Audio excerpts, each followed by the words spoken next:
Now, the crisis rocking the All Progressives Congress over its nomination of the candidate for the Ebonyi South Senatorial District continues to rumble on. Governor Dave Umahi remains the focal point of the intra-party dogfight, which has also seen the emergence of Ann Agom-Eze, who is laying claim to being the rightfully nominated candidate. Joining us now is the Ebonyi State Commissioner for Information, Uchenna Orji, to speak on the controversy over Governor Dave Umahi's senatorial ambitions. Great to have you join us this afternoon. Thank you for coming to have this discussion with us. We had Ms. Ann Agom-Eze on the show yesterday, and she made quite a number of claims against the way she was treated by the Ebonyi State government and the Electoral Commission. First of all, I want to ask, is she suspended or expelled? Is that a true statement of her candidacy or her membership within the party? Can you clarify that for us? Yeah, thank you very much for this opportunity. I think I had the opportunity of watching her on Arise, speaking about her deals and all of the issues, but it's good to put the record straight. Ann Agom-Eze was until now a member of APC, and we do cherish her a lot. But the circumstances that she has found herself now is what she can really explain. The word, that is her word, really met on all the issues surrounding her, the issues of anti-party activities and the flagrant abuse of the party rules and the party ethos.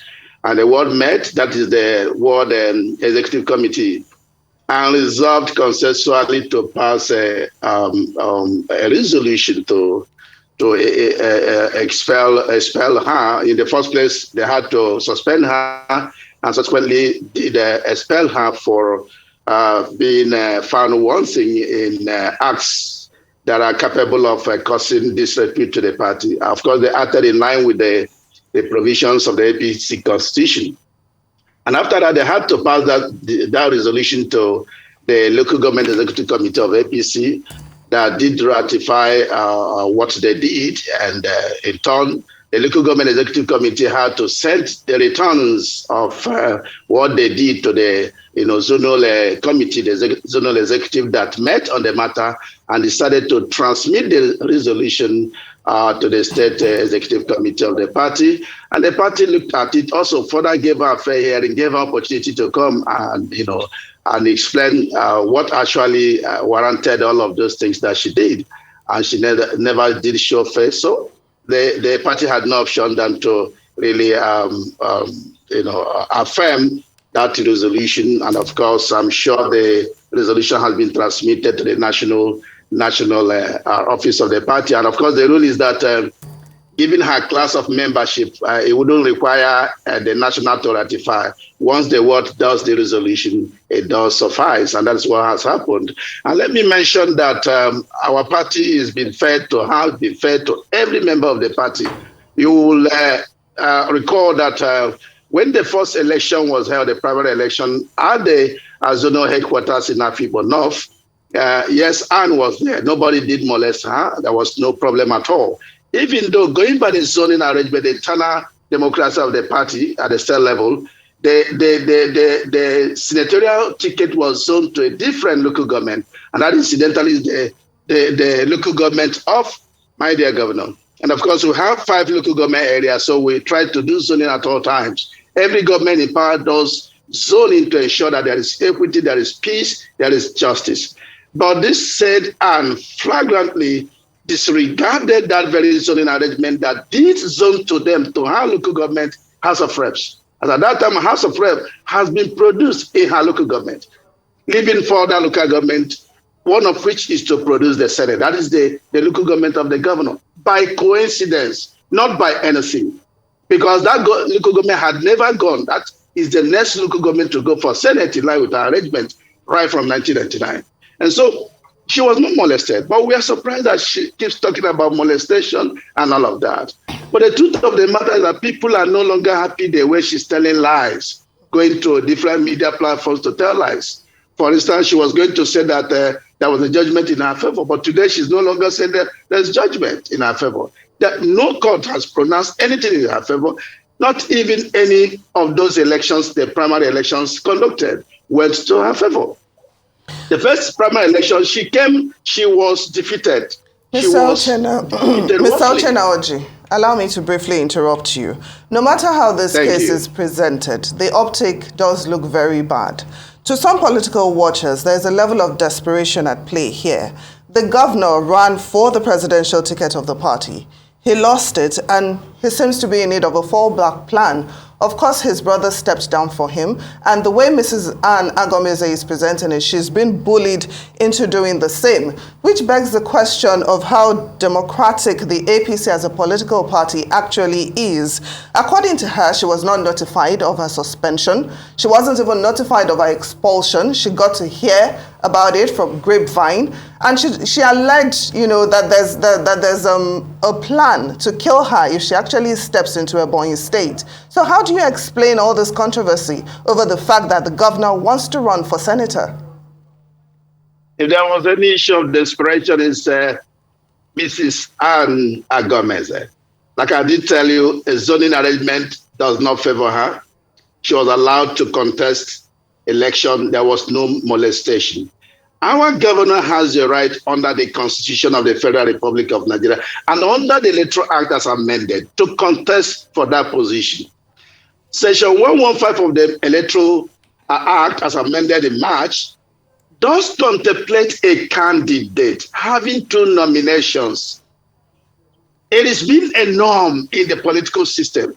If a candidate has 2 nominations, he must relinquish 2 nominations as a candidate. Our governor was never a candidate. He never picked the ticket of the presidential election. And so he has the right under the law. He's protected to contest. But what is important is that the people have been issued want this man to continue to represent us at any level, because the man has given us a level of ownership of our state, a level of self-actualization. Now, we cannot afford to stay without having him on board in governance. And it's the people that called on him to come and represent them in this circumstance. So what does he have to do than to obey the people? And he did that democratically by allowing every person to come and contest. Don't forget, when the judgment was given that there should be a fresh election, the party went ahead, the National Organizing Secretary, to issue a notice of election and allow windows for even those that did not even pick from ab initio, those that didn't pick from before the presidential election, before the first senatorial election. And Anne did not avail herself. Instead, she chose to say that she had a judgment. Today is now saying, no, the judgment of the Federal High Court is not in my favor. I want to appeal.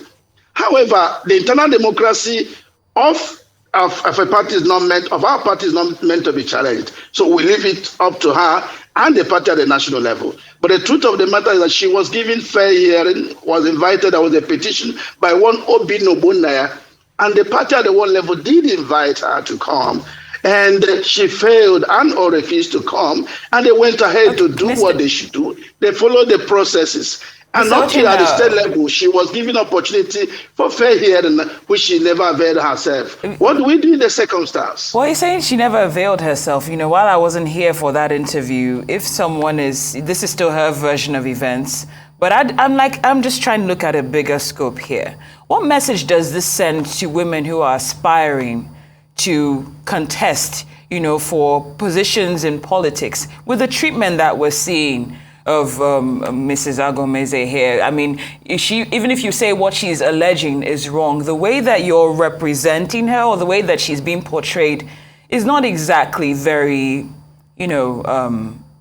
courteous or something that I would even aspire to if I wanted to, if I considered running for political office under the APC. But what message does this really send to women in politics from your party? Because the APC is not exactly known for transparency and fairness. Let me first of all tell you that Ann's behavior does not depict the behavior of the women of Ebonyi State. The women of Ebonyi State are... Now I'm talking about the treatment. I'm not saying she's representing the women of Ebonyi State, sir. I'm talking about the treatment. In Ebonyi State, in APC in Ebonyi State, we have a lot of regard for women mainstreaming, getting to engage women in national politics. For instance, the deputy governorship candidate of APC is a woman. In the whole of the 13 local government areas, the election that was just concluded, the council election, all the 13 vice chairmen are women 100%. And again, we have also female House of Reps candidate in Ebonyi State. We have not less than 35% affirmative action for women. The wife of the governor ensures that.